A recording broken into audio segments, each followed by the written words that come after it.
beautiful Monday morning in Miss Little's classroom. The students were learning about text structure. Remember, a text structure is how a text is built. Knowing text structure can help you read and understand text.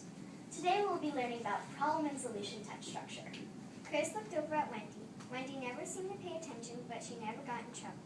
This little one is not paying attention. Wendy, is that true? What are you thinking about right now? Oh, I'm sorry. I was just imagining that I was a scientist working on coral reef. The problem was that the coral reef was dying. I found out the coral reef was dying because of pollution. So I solved my problem by making advertisements to tell people to save the coral reef.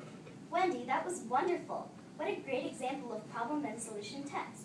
Writers often tell about the problem and then explain how the problem was solved. Chris couldn't believe it. Wendy had been paying attention, but Miss Little wasn't upset. As we read text, we can look for the words problem and solution to help us figure out if we're reading problem and solution text. Chris noticed that Wendy was starting to look out the window again.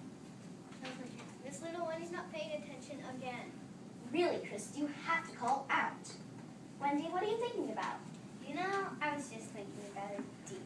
Something unfortunate happened to the white-tailed deer. Around 1900, very few were left. However, some people started a project to conserve white-tailed deer. Today, many can be found. She's busted. Thank you, Wendy. That was a great example. Sometimes authors don't use the word problem and solution. Other words to look for in problem and solution text structure are words like unfortunate, however, fortunately, and sadly. I think it's unfortunate that Wendy never gets in trouble. Miss Little continued to teach class about problem and solution text structure. Sometimes this text will show how one problem has several solutions. On the other hand, text also can show how there are multiple problems and only one solution. Chris lost interest and started looking out the window and thinking about lunch. Chris, are you paying attention? I'm sorry, I was thinking about lunch.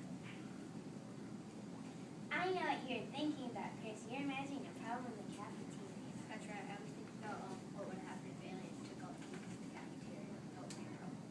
And you could solve this by using your own spaceship to track down the aliens and get the food back. Right, that's just what I was thinking. It wasn't really that Chris was thinking, of course. Chris was really just looking forward to the breakfast pizza the cafeteria was serving that day.